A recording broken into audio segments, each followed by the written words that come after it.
Ayan po. So, po, every time na we are gathering po, nagsasama-sama po tayo, always remember po, there is always blessing in our gathering po.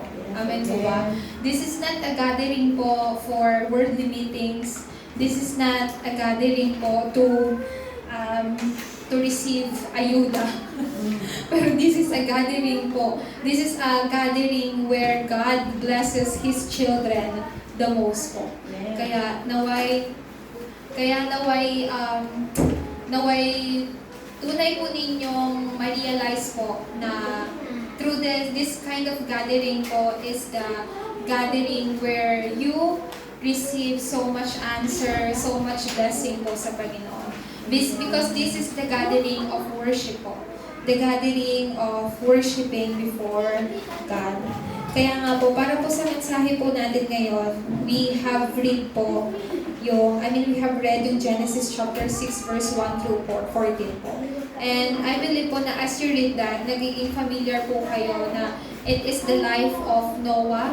Ang Diyos po, tinawag niya po si Noah upang ihanda po yung kanyang sarili sa paparating po na malaki pong bahang ipapadala po ng Diyos. Pero there is behind answer and blessing na you have to receive po while understanding bakit ba tinawag ng Diyos si Noah at bakit po sinabi po ng Diyos na gumawa po siya ng arko.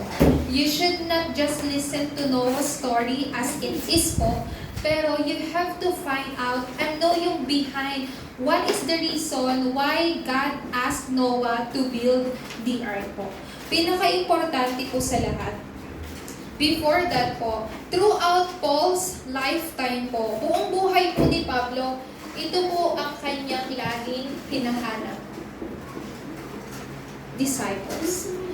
Isang brief background po kay Pablo. Si Pablo po, before he became a Christian or an evangelist, he was a prosecutor po. Di po ba pag sinabi po natin prosecutor, isa po siyang unbeliever po ni Kristo. Antichrist po si Pablo po that time. Isa po siya sa mga nanguhuli ng mga Kristiyano para ma-stop yung tinatawag po na evangelism. Kaya nga po, pero throughout Paul's lifetime, nung siya po ay nakareceive ng grace po ng Panginoon, si Paul po, he always, kahit saan po magpunta si Pablo po, he always find disciples po. At kapag nahanap po ni Pablo ang disciples,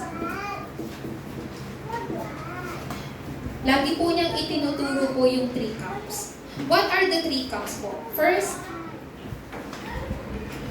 unang camp po, he always taught them po yung complete guidance ng Holy Spirit.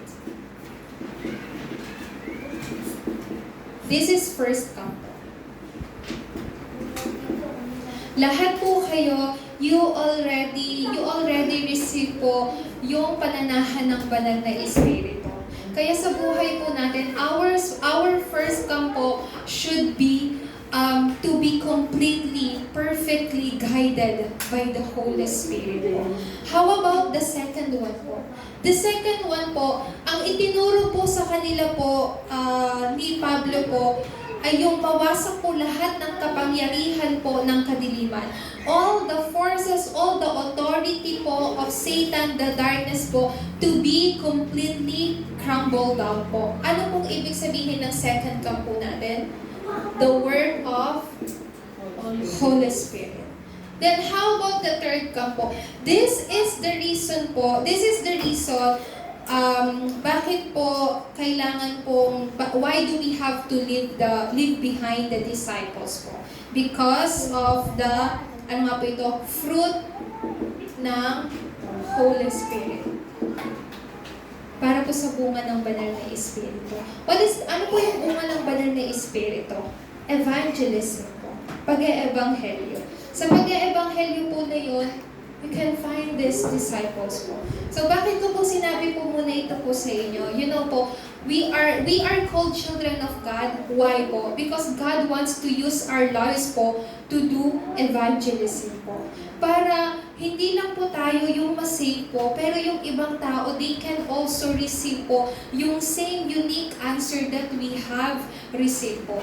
The same unique answer and solution that you have received po, you also have to share that to other people po.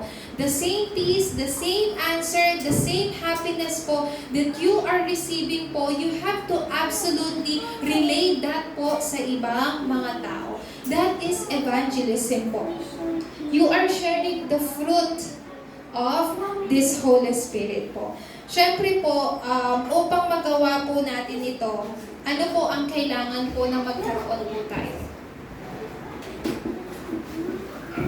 We must have this po. Fundamental power. More than anything else po, we need fundamental power po. Ano po ba yung fundamental power?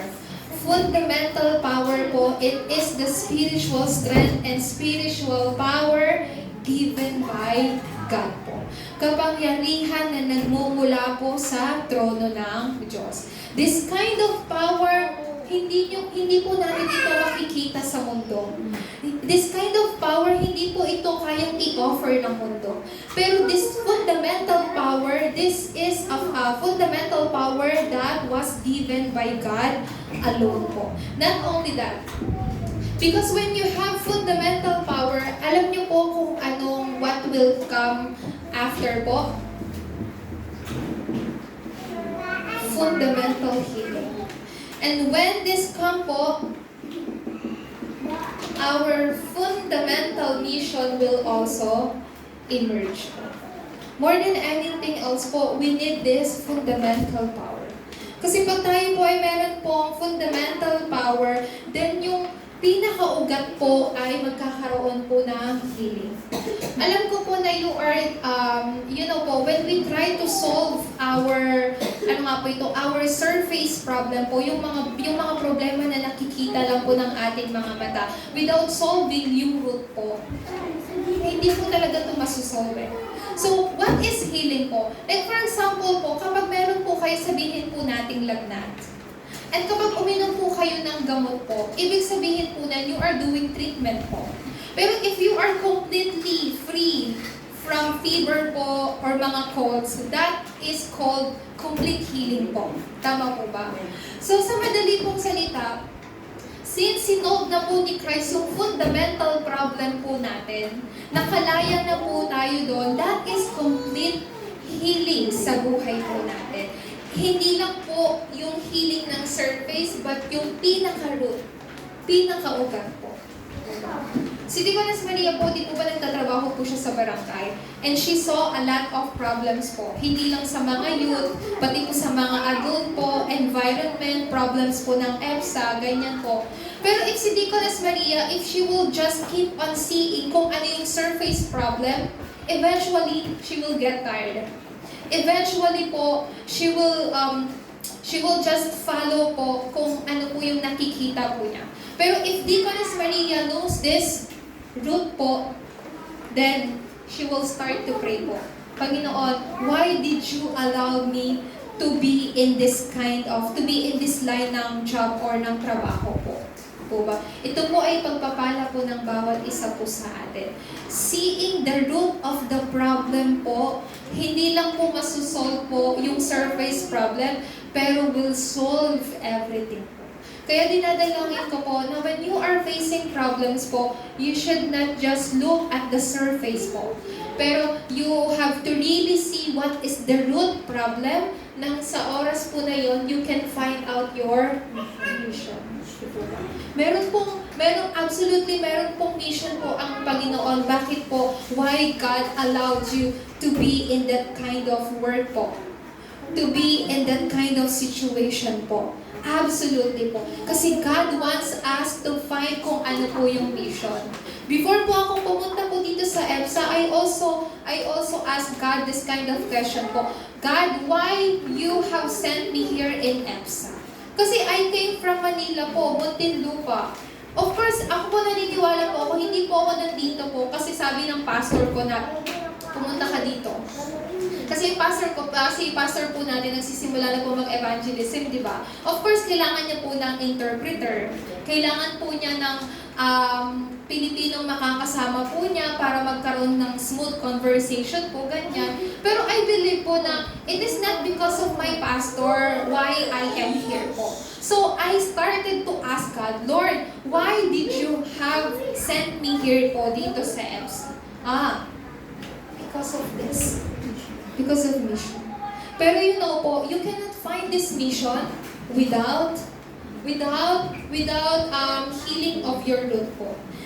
And without healing of your root po, without this power po, hindi po natin madi-discover po ito. Kaya kailangan po natin ng spiritual strength po.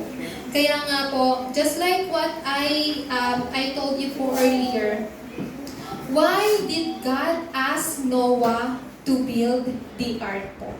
Of course po, magpapadala po ang Diyos na malaking baha. That's given po. That's the reason. Pero there is behind answer and behind covenant lies po sa commandment po ng Panginoon. Lagi niyo pong tandaan, bawat isa po sa ating mga tao po, lahat po tayo, we have personal end times. Tama po ba? Meron pong katapusan ang bawat isa po sa atin. Hindi po tayo maninirahan po dito sa mundo ng forever po. Tama po? Pero just remember this po, we are called to do evangelism just by looking to the ark that Noah built po. So by seeing the ark that Noah built po, ano po yung gustong sabihin sa atin ng Diyos? We have to do evangelism and mission po. Huwag niyo pong isipin na this is something hard. Huwag niyo pong isipin na you have to go to far places po just to do evangelism. When you start praying po for the souls of others, that is the start of evangelism. When you just pray, Lord, I want this someone to be with me, na makasama ko po sa oras ng worship. That is the start of evangelism po. Lord, I want my husband to come with me in church. That is the start of evangelism. Even you start, kapag nag-start po kayo to pray for the souls of others po na masave, yun po ang simula ng ebanghelyo. So by looking to the ark that Noah built po, kailangan po natin makita itong evangelism and mission. So, bakit po? Lahat po ng tao merong personal end times. But before this happened, you and I, we must obtain, katulad po ng nakalagay po dito, we must obtain fundamental power, strength po, or spiritual strength na ipinagkaloob po ng Panginoon. Tawag po nito, of course po, I am just like 28 years old, mahaba-haba pa naman po ang buhay ko po. Pero kapag tayo po ay tumatanda na po, syempre na nararamdaman po natin na parang konti na lang din yung yung araw or yung taon ko dito sa mundo, tama po. So, pero you don't have to worry po. For example, si Deaconess Elena, like we are 70 plus po, ganyan. So, very, not really a few, pero few years po na lang yung ilalagi po natin dito sa mundo. But before that happened po, Deaconess Elena must receive fundamental power. Para kahit lisanin po natin itong mundo po natin, magiging rin pa rin po tayo, magiging classy person. A classy person po, di po ba? A very cool and amazing person po. Tingnan po ninyo si Jose Rizal po, di po ba? Bayani po ng ating pong bansa. Kahit matagal na po siyang wala po. Pero hanggang ngayon po, pinag-aaralan pa rin ng mga estudyante, kinikilala. So, we must have that kind of end times din po. So, kaya po, hindi lang po yon, not only personal end times, pero meron din po, darating din po yung araw ng katapusan ng kapanahunan. End of the ages po. You know po, times are changing. Kailan po nagsimula po na magbago po yung kapanahunan po natin? Nung time po ng COVID. Tama po ba? So, wala pong nakakaalam na parating po yung COVID po. Tama po? No one knew that COVID was coming. Kasi kung meron pong taong nakakaalam na parating po yung COVID, of course po, we can prepare po. Makakapaghanda po tayo, ganyan. Pero no one knew, wala pong nakakaalam kung ano mangyayari po sa hinaharap. So, di po ba, bago po yung COVID po na nangyari, halos ang mga tao po, ano po yun, nagpo-purchase po, bumibili po, like sa labas po, hindi pa po masyadong uso yung mga online shopping, mga ganyan, tama po ba? Kahit yung mga tawag po nun, yung pag-aaral po, ginagamit na pero hindi pa po talaga ganun ka-effective yung mga online class, mga ganyan po. Pero after po ng COVID po, during ng COVID po, ginamit po yung ganong process po. And kahit tapos na po yung COVID, hanggang ngayon ginagawa pa rin po yun. You know po, darating din po yung oras po na you don't have to go to hospital po to get treatment po. Meron na pong online counseling po na tinatawag, online check-up. So, tatawagan mo lang yung doktor, pwede ka na niyang check-up eh. Di po ba? Tapos, pwede ka niya nang i-treat. So, like this kind of online po, nangyari po ito, like after po ng COVID po. Remember po, atin pong mga adults, times are changing po.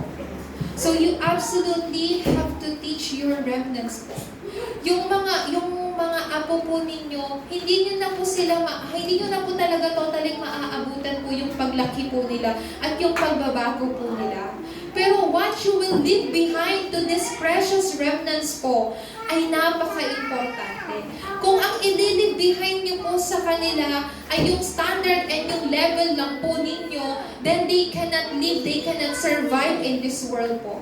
If you will just imprint to them your own thoughts, your own level, your own standard po, then these children po, they cannot survive in this world po. Because times are changing po. Later on, yung AI po, yung artificial intelligence po, later on, nanakawin po nila lahat po ng trabaho po, kakayahan po na kayang gawin po ng mga anak, maging mga anak po natin. So how can we help these little children po, our remnants po? We don't have strength. We are lack po. So just pray for them po. Just pray for them and always encourage them to attend worship po. Yun po ang pinaka-importante po. Kasi kung titignan po natin, we don't have enough strength and we are very lucky po. So just pray for them po. Ipanalangin niyo po sila kasi yun po yung kapangyarihan. Alam niyo po, yun ang kapangyarihan po ng mga adults is to pray for them. Look at Hannah po. All she did is to pray for Samuel. Ano pong nangyari kay Samuel? He changed yung kanyang entire age po. Di po ba? Look at Jochebed po. All he did po is to hide Moises po. Pero si Moises po, he became a great leader po ng Egypt. Your prayer is powerful po. So, starting from now on po, ipanalangin niyo po tunay yung inyo po mga anak. Yung inyo po mga susunod na henerasyon. Most importantly po yung mga remnants po ng atin po simbahan. So, hindi lang po yun. Just remember this po, in every age po, 7 remnants are prepared po, hinahanda po ng Diyos. Kaya po, hindi lang po darating po yung end of the ages, but mismo end of the earth. Darating din po, katapusan po ng mundo. This will ultimately will come po. Darating at darating po. Pero alam niyo po ang pinangako po sa atin ni Jesucristo in Acts chapter 1 verse 8. Ano pong sabi niya po dyan? I will be with you to the ends of the earth. Hindi lang po yan. Matthew chapter 28 verse 20. Ano pong sabi po ni Jesucristo dyan? Sabi niya, I will be with you to the ends of the earth, to the ends of the age po. Yun po yung pangako po sa atin ni Jesucristo po. Kaya po, By understanding po na more than anything else, kailangan po ninyo ng fundamental power, then there are so many spiritual problems of this world po. Napakarami po. Maybe even us. Siguro ganun din po tayo nakakaranas po ng mga spiritual problems. So there are so many spiritual problems on this earth po. And kailangan po ninyo pong makita ano po ba yung state po ng hindi mananampalataya. The state of unbeliever po, separated from God, they follow their own flesh po. Ibig sabihin po nito, namumuhay sa Genesis 3. Ito po yung estado ng hindi mananampalataya. Hindi sinusunod ang kalooban ng Diyos, pero sinusunod ang sarili po nilang kagustuhan. I really pray po na all of us, you and I po, will come out to this unbeliever state. We are no longer mga unbeliever. Hindi na po tayo mga hindi mananampalataya. Pero may mga pagkakataon po, nagkakaroon tayo ng unbelief. Nagkakaroon po tayo ng hindi pananampalataya. Pero pag nagkakaroon po tayo ng unbelief, it doesn't make us unbeliever po. Tama? Mga ano po tayo child of God na merong unbelief. Pero we have to come out from the state of having unbelief po. Pero hindi na po tayo mga unbeliever. Hindi lang po yan. Ano pa po yung mga spiritual problem po that time? So, during Nephilim's age po, di po ba sa binasa po natin sa Genesis 6, ang lagi niyo pong tandaan, very simply, you have to understand po, ito pong Nephilim po ay si Satanas. And ito pong si Satanas, he is darkness po. Hindi lang po ito nangyari sa Genesis 6 po. This is happening until now po. There's a lot of people who are being seized, who are being controlled by Satan po. Kaya you really have to, kailangan po natin buksan yung ating spiritual eyes to see how Satan is working po. You know po, kapag hindi rin po tayo aware, maaari pong si Satanas kumilos din po sa pamamagitan po ng mga surroundings po natin o minsan sa sarili po natin. During that time po, it was the age of sin. Hindi lang po ito age of sin pero this is the age of, idolatry po. Age of idolatry that is filled with sin. Of course, dahil merong pagsamba sa Diyos-Diyosan, saan po ang resulta nito? Kasalanan. Ang pagsamba po sa Diyos-Diyosan ay kasalanan po sa Diyos. Kasi di po ba, God commanded us not to make an idol for ourselves po. Not to bow down idol.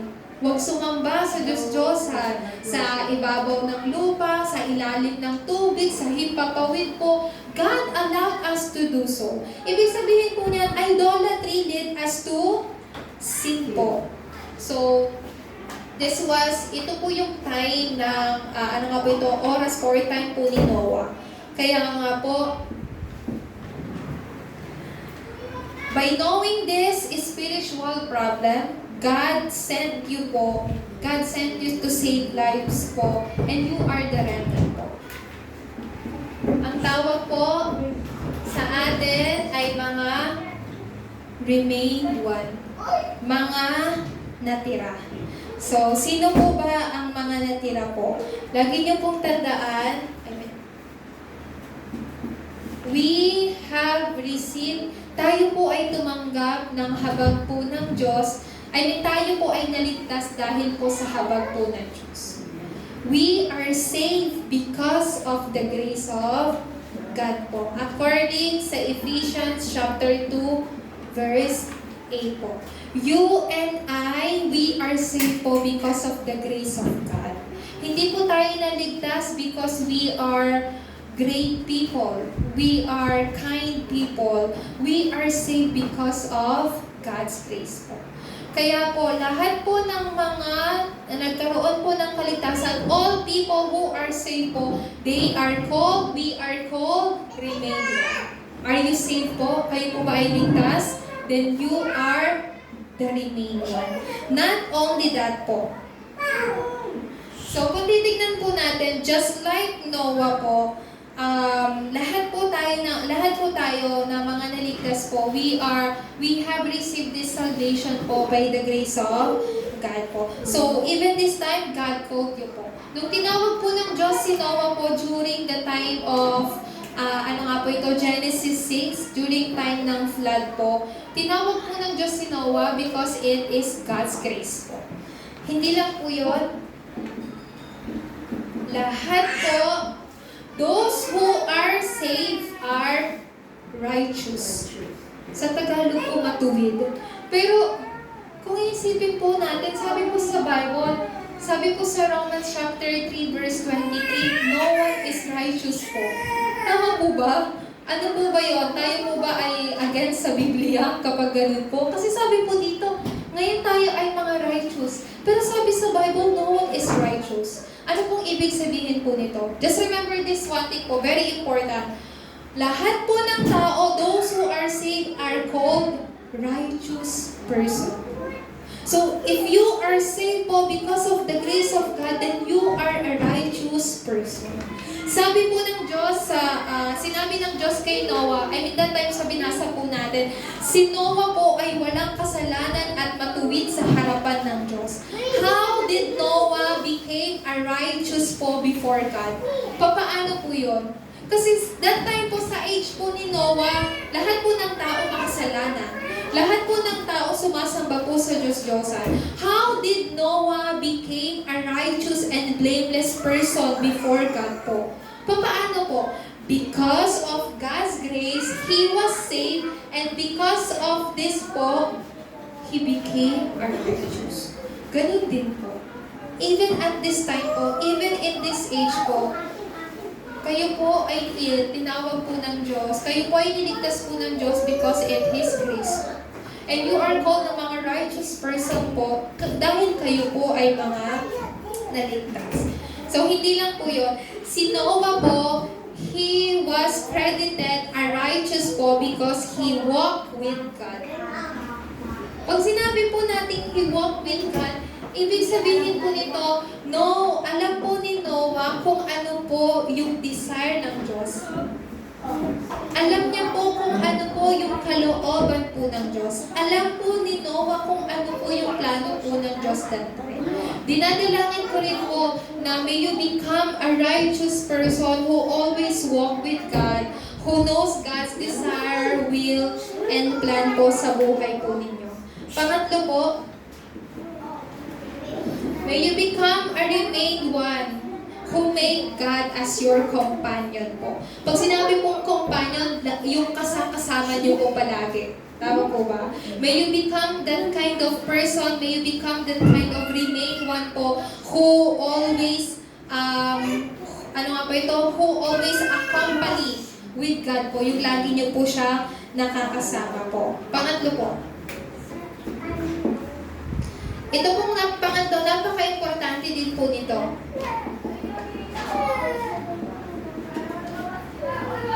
We have to absolutely experience what evangelism is for.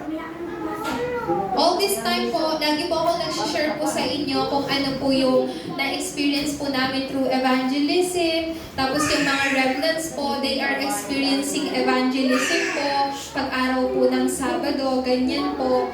Pero until now po, what I am doing, tinetestify ko lang po ito sa inyo. Pero once in a lifetime po, kahit isang beses po sa buhay natin, we really have to experience ano po yung tunay na evangelism po. Just look at here po. In Genesis chapter 6 verse 14 po, sinabi po ng Diyos kay Noah, make an ark for yourself. Ano daw po? Gumawa ka ng arko para sa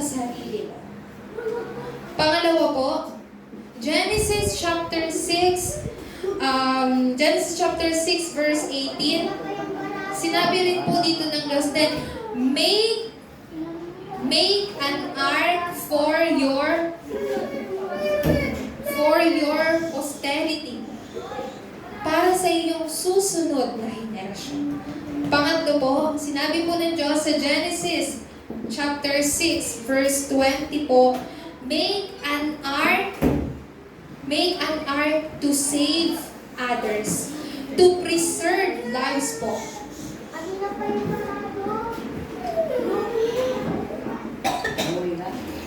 This is evangelism. Ganito po natin dapat maranasan kung ano yung evangelism. Bakit nga po ulit inutusan po ng Diyos si Noah po na gumawa po ng arko? Sinabi po ng Diyos, make an ark for yourself po. Yan po yung unang evangelism po. Ibig sabihin po nito, you have to first experience what is evangelism po in you by enjoying your identity. Panginoon, anak po ako ng Diyos. I am an evangelist. I am a child of God who knows that Jesus is the Christ. By enjoying that to yourself po, yun po yung unang evangelism na dapat niyo po ma-experience. Kasi pag na-experience po ninyo what is the gospel, then you have no choice but to share it to others po. And that is for posterity. Just remember, this is a very important thing po. Evangelism experience is for yourself, for posterity, and for saving lives po. To preserve lives. Basahin po natin sa Genesis chapter 6 verse 18.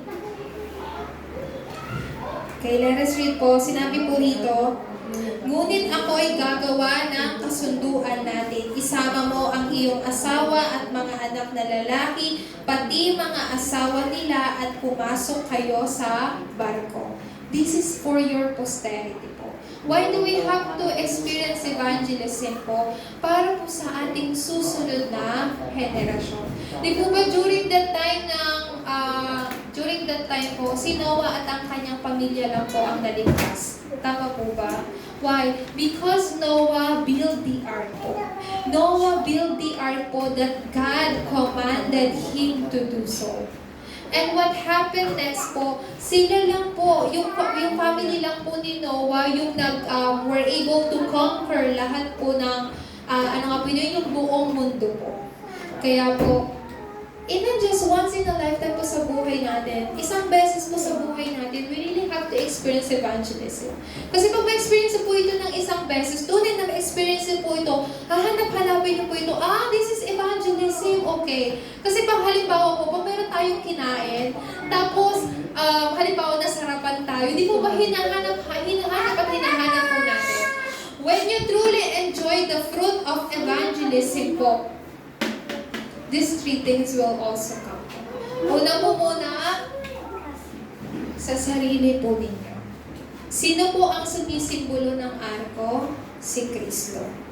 If you are in Christ, you will be saved. Dahil si Noah at ang kanyang pamilya, because they were in the ark po, that's why they are saved po. Naligtas po sila mula sa malaking baha. Ganun din po. Because you are in Christ po, you are no longer slave po ni Satanas, or you are no longer slave of this world po. So make yourself an ark. Every day, always think about this Jesus Christ po.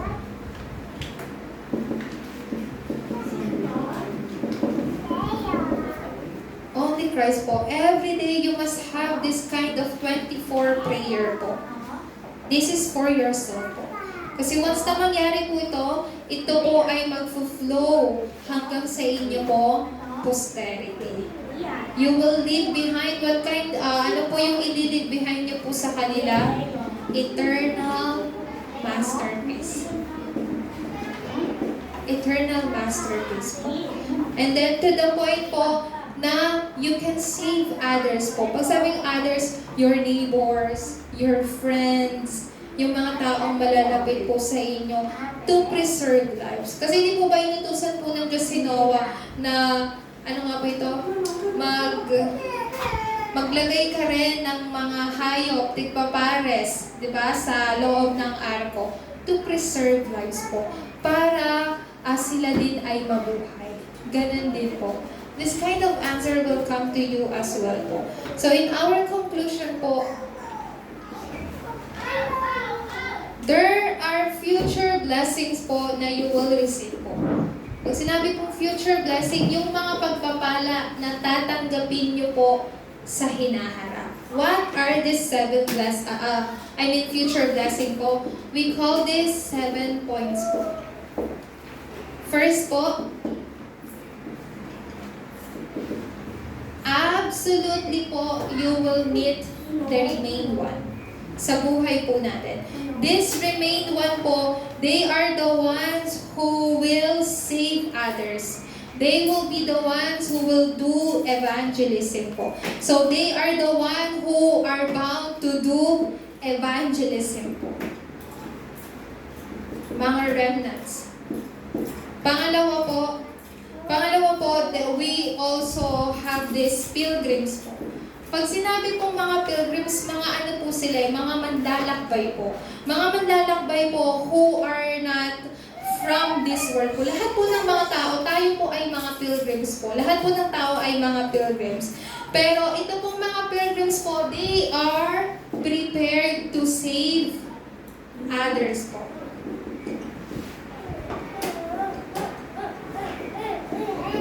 Pangatlo pong pagpapala na tatanggapin po ninyo in the future po, there will be a conquerors po that you will meet in the future. So these conquerors po, they are prepared to overcome the darkness po on your future path. Pang-apat din naman po, there are scattered ones po na inihanda po sa inyo pong hinaharap.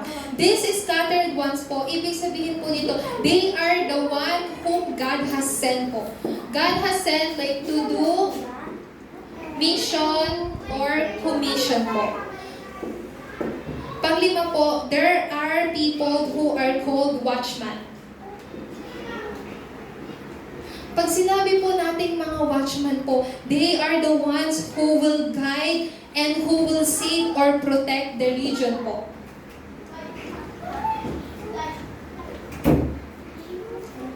Pang-anim po, meron po tayong tinatawag na mga spies.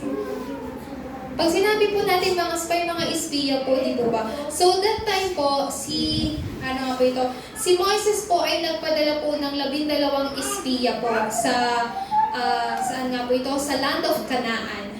So, among these 12 spies po, meron pong 2 espiya po, si Joshua pati si Caleb.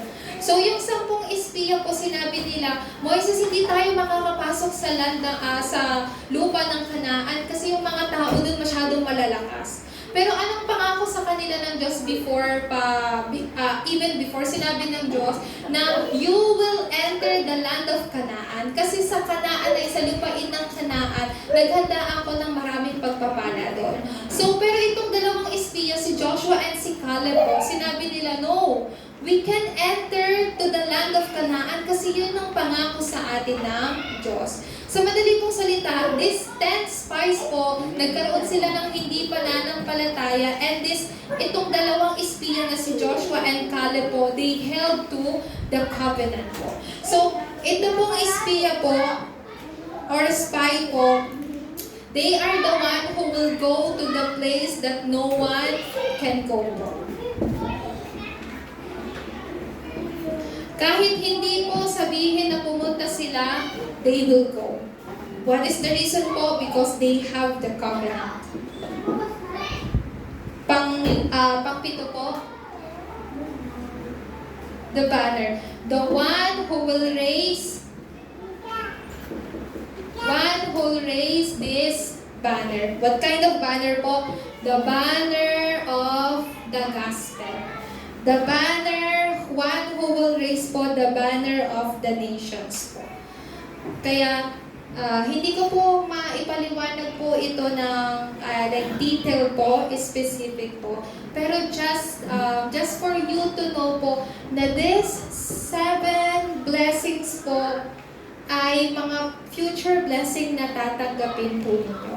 So, on your path po, this kind of 7 points po, this 7 points po will absolutely, ultimately po, will come to your path. So, do not ever be deceived po.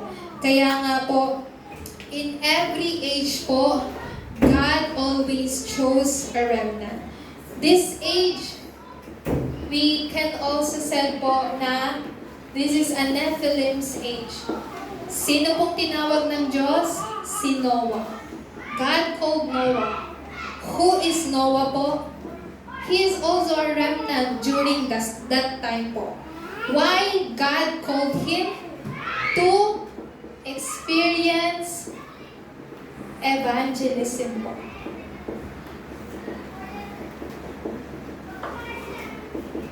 Lagi niyo pong tandaan. Even this age po, even at this time, kayo rin po ay tinawag po ng Diyos. God also called you. More than anything else po, we need this fundamental power po. Because when we have fundamental and spiritual strength po, absolutely, every root po ay magkakaroon po ng healing. When this root is healed, we can find out our mission. This is the answer that Noah enjoyed and received. Kaya tayo po ay manalangin. Let us all pray po. Our dear Heavenly Father God, we give you praise and we give you the highest glory. Father God, thank you po for allowing us na ma-realize po na at this time, kayo po ang tumawag po sa amin, Panginoon. You called us within your grace and you called us, Panginoon, to experience what true evangelism is, Lord God. May we not be deceived by the visible things or by the things na nakikita po ng aming mga mata, but allow us to live within your grace po so that we may see what is the root problem upang makita po namin to really find out our fundamental mission, Lord God. Panginoon, pagpalain niyo po ang lahat po ng mga members na naririto po who are offering their worship po before you. I-allow niyo po na magkaroon sila ng fundamental strength and power to overcome everything po. This is our prayer in the name of Jesus Christ. Amen. Amen.